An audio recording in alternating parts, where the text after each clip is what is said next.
এবার হিজবুল্লাহর সঙ্গে পাল্টাপাল্টি হামলা, ইসরায়েলের জরুরি অবস্থা ঘোষণা। আরো বিস্তারিত জানিয়ে দিব। এদিকে ইসরায়েলে ৩২০টি ক্ষেপণাস্ত্র ছুড়ল লেবাননের প্রতিরোধ যোদ্ধারা। আবারও ইউক্রেনকে আরো $১২৫ মিলিয়ন সামরিক সহায়তা দিচ্ছে যুক্তরাষ্ট্র। এদিকে ক্রোসকে যুক্তরাষ্ট্রের আব্রাহামস ট্যাঙ্ক ধ্বংস করেছে রুশ সেনারা। আরো জানিয়ে দিব। এবার যুদ্ধ এখন রাশিয়ায়, বললেন জেলেনস্কি। এদিকে রাশিয়ার অভ্যন্তরে রাতভর হামলা, ইউক্রেনীয় বাহিনীর নিহত অন্তত ৫ জন। আবারও ইসরায়েলি হামলায় আরো ৬৯ জন ফিলিস্তিনি নিহত। এবং সর্বশেষে জানিয়ে দিব। এদিকে যুক্তরাষ্ট্র ও ইউক্রেনকে নতুন হুঁশিয়ারি রাশিয়ার। শুনছিলেন সংবাদ শিরোনাম, এখন বিস্তারিত। তবে তার আগে অনুরোধ থাকবে, এই ভিডিওতে একটি লাইক দিন এবং কমেন্টস করে জানিয়ে দিন আপনি কোন জেলা থেকে বা কোথায় থেকে আমাদের সাথে যুক্ত রয়েছেন।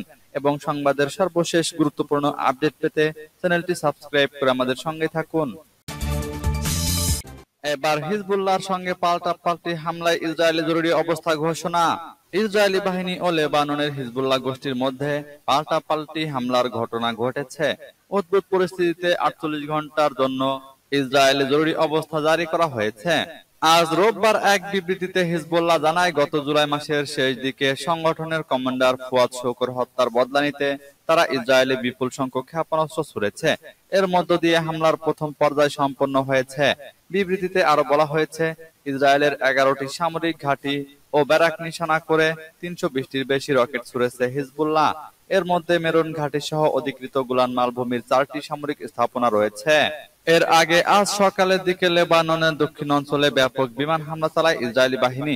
ইসরায়েল জানায়, হিজবুল্লাহ হামলার প্রস্তুতি নিচ্ছিল। এমন তথ্য পেয়ে তারা আগে ভাগে হামলা চালিয়েছে। লেবাননের রাজধানী বৈরুত থেকে আল জাজিরার সংবাদদাতা জেইনা খোদর বলেন, ইসরায়েলের হামলার বেশিরভাগের লক্ষ্যবস্তু ছিল সীমান্ত এলাকা। ১২০ কিলোমিটার সীমান্তের সর্বোচ্চ ৫ কিলোমিটার ভেতরে হামলা হয়েছে। ইসরায়েলি প্রতিরক্ষা মন্ত্রী ইয়োব গ্যালান্ট পরবর্তী ৪৮ ঘন্টার জন্য ইসরায়েলে জরুরি অবস্থা ঘোষণা দিয়েছেন বলে জানিয়েছে দেশটির সংবাদ মাধ্যম। এদিকে ইসরায়েলে ৩২০টি ক্ষেপণাস্ত্র ছুড়ল লেবাননের প্রতিরোধ যোদ্ধারা। লেবাননের প্রতিরোধ যোদ্ধা হিজবুল্লাহ ইসরায়েলের সামরিক ঘাঁটি ও ব্যারাক লক্ষ্য করে ৩২০টিরও বেশি ক্ষেপণাস্ত্র হামলা চালিয়েছে। এ হামলায় ড্রোন ব্যবহারের কথা জানিয়েছে লেবাননের প্রতিরোধ গোষ্ঠীটি। এ বিষয়ে লেবাননের পক্ষ থেকে বলা হয়েছে, তারা ইসরায়েলের বিরুদ্ধে হামলা প্রথম ধাপ সফলভাবে সম্পন্ন করেছে। খবর আল জাজিরার। লেবাননের আল মায়াদিন টেলিভিশনের খবরে বলা হয়েছে, দক্ষিণ অঞ্চলীয় লেবাননে ইসরায়েলের বিমান হামলার পর পাল্টা প্রতিশোধ নিতে শুরু করেছে প্রতিরোধ যোদ্ধা হিজবুল্লাহ। বিমান হামলার প্রতিশোধ নিতে ইসরায়েলে পাল্টা হামলা চালানো হয়েছে। মাদিন টেলিভিশনের খবরে বলা হয়, লেবাননের পশ্চিমাঞ্চলীয় এলাকা আল জালিল থেকে ইসরায়েলের একাধিক অঞ্চলে ৭০টি ক্ষেপণাস্ত্র হামলা চালিয়েছে হিজবুল্লাহ। এতে বলা হয়, ক্ষেপণাস্ত্রগুলো ইসরায়েলের পশ্চিম গ্যালারি গভীরে আঘাত হেনেছে। এছাড়া অধিকৃত গোলান মালভূমিতে এগুলো আছড়ে পড়ে। এদিকে আগামী ৪৮ ঘন্টার জন্য জরুরি অবস্থা ঘোষণা করেছে ইসরায়েলের প্রতিরক্ষা মন্ত্রী। আবারও ইউক্রেনকে আরো $১২৫ মিলিয়ন সামরিক সহায়তা দিচ্ছে যুক্তরাষ্ট্র। ওয়াশিংটন শুক্রবার ইউক্রেনের জন্য $১২৫ মিলিয়ন সামরিক সহায়তার একটি নতুন প্যাকেজ ঘোষণা করতে পারে বলে জানিয়েছে বার্তা সংস্থা এপি। ওয়াশিংটন ইউক্রেনের জন্য $১২৫ মিলিয়ন সামরিক সহায়তার একটি নতুন প্যাকেজ ঘোষণা করতে পারে বলে জানিয়েছে বার্তা সংস্থা এপি। বেনামি সূত্রে বরাত দিয়ে এক প্রতিবেদনে বলা হয়েছে, নতুন এই প্যাকেজের মধ্যে বিমান প্রতিরক্ষা ক্ষেপণাস্ত্র, high mobility artillery rocket system, javelin anti tank অস্ত্র, কাউন্টার ড্রোন এবং কাউন্টার ইলেকট্রনিক যুদ্ধ ব্যবস্থা এবং অন্যান্য সরঞ্জাম। এর সঙ্গে ১৫৫ মিলিমিটার এবং ১০৫ মিলিমিটার আর্টিলারি শেলও অন্তর্ভুক্ত থাকতে পারে। এর আগে হোয়াইট হাউসের স্ট্র্যাটেজিক কমিউনিকেশন বিষয়ক জাতীয় নিরাপত্তা পরিষদের সমন্বয়ক জন কির্বি ১৫ই আগস্ট বলেছিলেন, ওয়াশিংটন আগামী সপ্তাহের মধ্যে ইউক্রেনকে একটি অতিরিক্ত সামরিক সহায়তা প্যাকেজ দেওয়ার পরিকল্পনা করছে। তার আগে মার্কিন সংবাদপত্র পলিটিকো এ বিষয়টির সঙ্গে ঘনিষ্ঠ ব্যক্তিদের উদ্ধৃতি দিয়ে জানায় যে, যুক্তরাষ্ট্র ইউক্রেনকে joint air to surface stand off ক্ষেপণাস্ত্র দেওয়ার জন্য উন্মুখ, যদিও এখনো কোনো চূড়ান্ত সিদ্ধান্ত নেওয়া হয়নি। তবে এ বিষয়ে হোয়াইট হাউসের ডিপার্টমেন্ট অব স্টেট এবং ডিপার্টমেন্ট অব ডিফেন্স থেকে কোনো মন্তব্য পাওয়া যায়নি। সূত্র তাস নিউজের। এদিকে কুরস্কে যুক্তরাষ্ট্রের আব্রাহামস ট্যাঙ্ক ধ্বংস করেছে রুশ সেনারা। কুরস্কে সীমান্ত পেরিয়ে ঢুকে পড়া ইউক্রেনের সেনাবাহিনীর বিরুদ্ধে প্রতিরোধ গড়ে তুলেছে রাশিয়া। দেশটি দাবি করেছে তাদের সামরিক বাহিনী মার্কিন নির্মিত একটি আব্রাহামস ট্যাঙ্ক ধ্বংস করেছে। আগেও ইউক্রেন যুদ্ধে যুক্তরাষ্ট্রের আব্রাহামস ট্যাঙ্ক ধ্বংস করেছে রুশ সেনারা। কয়েকদিন আগে ইউক্রেন জানায় কুরস্ক অঞ্চলের ৩৫ কিলোমিটার ভেতরে তাদের সৈন্যরা ঢুকে পড়েছে। সেখানে তারা ১,১৫০ বর্গ কিলোমিটার দখলে নেওয়ার ঘোষণা দেয়। এর মধ্যে ৮২টি বসতিও রয়েছে। এই হামলার ফলে গ্লুস্কেভ জেলায় সেইম নদীর একটি সেতু পুরোপুরি ধ্বংস হয়ে গেছে। এখন রুশ ভূখণ্ড থেকে ইউক্রেনীয় বাহিনীকে তাড়াতে জোরে সোরে অভিযানে নেমেছে রাশিয়া। টেলিগ্রাম চ্যানেলে মেজর জেনারেল পদমর্যাদার এক রাশিয়ান কর্মকর্তা বলেন, এখন পর্যন্ত ফ্রন্টলাইনে আমাদের জন্য সবকিছু খুব ভালো এবং সবকিছু নিয়ন্ত্রণে রয়েছে। আমরা ওদের পিকআপ ট্রাক এবং একটি আব্রাহামস ট্যাঙ্ক সহ প্রায় 10টি সামরিক যন্ত্রপাতি ধ্বংস করেছি। প্রতিরোধের মুখে ইউক্রেন সেনারা কোনো সক্রিয় যুদ্ধ অভিযানের চেষ্টা করেনি। এবার যুদ্ধ এখন রাশিয়ায়, বললেন জেলেনস্কি।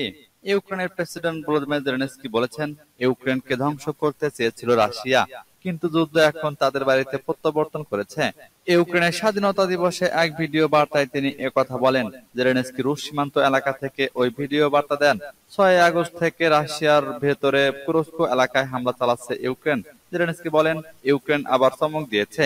তিনি বলেন, রাশিয়া এবার বুঝবে প্রতিশোধ কি। জেলেনস্কি ভিডিও বার্তায় বলেন, ২০২২ সালের ফেব্রুয়ারিতে ইউক্রেনে হামলা চালিয়ে রাশিয়া আমাদের ধ্বংস করতে চেয়েছিল, কিন্তু আজ আমরা ইউক্রেনের ৩৩তম স্বাধীনতা দিবস উদযাপন করছি। শত্রুরা আমাদের দেশে যা নিয়ে এসেছিল তা এখন তাদের বাড়িতে ফিরে এসেছে। এদিকে যুক্তরাষ্ট্রের পক্ষ থেকে ইউক্রেনকে আরো সহায়তা করার কথা বলেছেন প্রেসিডেন্ট জো বাইডেন। যুক্তরাষ্ট্রের পক্ষ থেকে নতুন করে $১২.৫ কোটি মার্কিন ডলারের সামরিক সহায়তা দেওয়া হবে। এদিকে কুরস্কে হামলা আরো বাড়িয়েছে ইউক্রেন। রাশিয়ার পক্ষ থেকে বলা হচ্ছে, তারা ইউক্রেনের বেশ কিছু ড্রোন ভূপাতিত করেছে। রাশিয়ার পক্ষ থেকে ভোরোনজ এলাকায় জরুরি অবস্থা জারি করা হয়েছে। এদিকে রাশিয়ার অভ্যন্তরে রাতভর হামলা, ইউক্রেনীয় বাহিনীর নিহত অন্তত ৫ জন। রাশিয়ার অভ্যন্তরে রাতভর হামলা চালিয়েছে ইউক্রেনীয় বাহিনী। এতে অন্তত ৫ জন বেসামরিক ব্যক্তি নিহত হয়েছেন। আহত হয়েছেন আরো ১২ জন। স্থানীয় সময় শনিবার দিবাগত সীমান্তবর্তী বেলগরদ অঞ্চলে এই হামলা চালানো হয়। রবিবার সকালে টেলিগ্রাম বার্তায় এ তথ্য জানান আঞ্চলিক গভর্নর ব্লাসিস্লাভ গ্রাদকভ। তিনি বলেন, অত্যন্ত দুঃখজনক ঘটনা। শত্রুপক্ষের গোলাবর্ষণে ৫ জন বেসামরিক মানুষ নিহত হয়েছেন। আহত হয়েছেন আরো ১২ জন। তাদের মধ্যে ৩ জন অপ্রাপ্ত বয়স্ক। শনিবার ভিডিও বার্তা দিয়েছেন ইউক্রেনের প্রেসিডেন্ট ভলোদিমির জেলেনস্কি। রুশ সীমান্ত এলাকা থেকে দেওয়া ভিডিও বার্তায় জেলেনস্কি বলেন, ইউক্রেনকে ধ্বংস করতে চেয়েছিল রাশিয়া, কিন্তু যুদ্ধ এখন তাদের বাড়িতে প্রত্যাবর্তন করেছে। এর আগে গত ৬ আগস্ট থেকে রাশিয়ার ভেতরে কুরস্ক এলাকায় হামলা চালিয়ে আসছে ইউক্রেন। জেলেনস্কি বলেন, ইউক্রেন আবার চমক দিয়েছে। রাশিয়া এবার বুঝবে প্রতিশোধ কি। সূত্র রয়টার্স ও এএফপির। আবারও ইসরায়েলি হামলায় আরো ৬৯ জন ফিলিস্তিনি নিহত। বৃহস্পতিবার রাত থেকে শনিবার সকাল পর্যন্ত গত ৪৮ ঘন্টায় গাজায় ইসরায়েলি হামলায় আরো ৬৯ জন ফিলিস্তিনি নিহত হয়েছেন।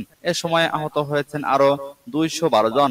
গাজার স্বাস্থ্য মন্ত্রণালয় এক বিবৃতিতে এ তথ্য জানিয়েছে। বিবৃতিতে বলা হয়, গত বছরের ৭ অক্টোবর থেকে গাজায় ইসরায়েলি সামরিক আগ্রাসনে এ পর্যন্ত ৪০,৩৩৪ জন নিহত এবং ৯৩,৩৫৬ জন আহত হয়েছে।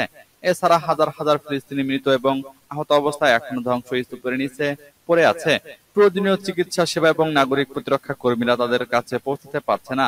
ইসরায়েলি বাহিনী অবরুদ্ধ গাজায় ১০ মাসেরও বেশি সময় ধরে নজিরবিহীন এবং তীব্রভাবে বিমান হামলা, স্থল আক্রমণ এবং গানবোট থেকে আক্রমণ অব্যাহত রেখেছে, যার ফলে হাজার হাজার মানুষ নিহত এবং নিখোঁজ হয়েছে।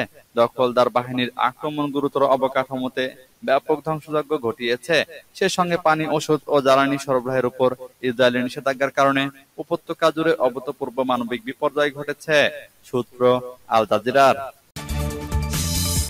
এদিকে যুক্তরাষ্ট্র ও ইউক্রেনকে নতুন হুঁশিয়ারি রাশিয়ার। যুক্তরাষ্ট্রে রাশিয়ার রাষ্ট্রদূত আনাতোলি আন্তনভ হুঁশিয়ারি দিয়ে বলেছেন, রুশ সীমান্তবর্তী অঞ্চল কুরস্কে কিয়েভের বাহিনীর অনুপ্রবেশের প্রতিক্রিয়া জানাবে রাশিয়া এবং প্রতিক্রিয়াটা বেশ কঠিনই হবে। রুশ বার্তা সংস্থা তাস নিউজের এক প্রতিবেদনে এ তথ্য জানানো হয়। যুক্তরাষ্ট্র ও ইউক্রেন সরকারের উদ্দেশ্যে আনাতোলি আন্তনভ বলেন, আমি আপনাদের আন্তরিকভাবে জানাচ্ছি যে রুশ প্রেসিডেন্ট এ ব্যাপারে সিদ্ধান্ত নিয়েছেন এবং আমি দৃঢ়ভাবে নিশ্চিত যে কুরস্ক অঞ্চলের ঘটনার জন্য দায়ী সবাইকে কঠোর শাস্তি ভোগ করতে হবে। ইউক্রেনীয় বাহিনী গত 6 আগস্ট কুরস্ক অঞ্চলে একটি বড় ধরনের আক্রমণ শুরু করে। তারপর থেকে এ অঞ্চলে বারবার ক্ষেপণাস্ত্র হামলার সতর্কতা জারি করা হয়েছে এবং রাশিয়া সরকার সেখানে ফেডারেল পর্যায়ের জরুরি অবস্থা ঘোষণা করেছে। এ বিষয়ে রাশিয়ার প্রথম উপপ্রধানমন্ত্রী ডেনিস মান্টুরভ জানিয়েছেন, সীমান্তের কাছাকাছি বিপজ্জনক এলাকা থেকে প্রায় 1,15,000 মানুষকে পুনর্বাসিত করা হয়েছে। কুরস্ক অঞ্চলের অন্তর্বর্তীকালীন গভর্নর অ্যালেক্সি স্মিরনভ বলেছেন, কুরস্ক অঞ্চলের সীমান্ত বরাবর 1,33,000-এরও বেশি মানুষ তাদের বাড়িঘর ছেড়েছে। ইউক্রেনের হামলার ফলে কুরস্ক অঞ্চল ছেড়ে যাওয়া বাসিন্দাদের জন্য রাশিয়ার 29টি অঞ্চলে অস্থায়ী আবাসন কেন্দ্র খোলা হয়েছে।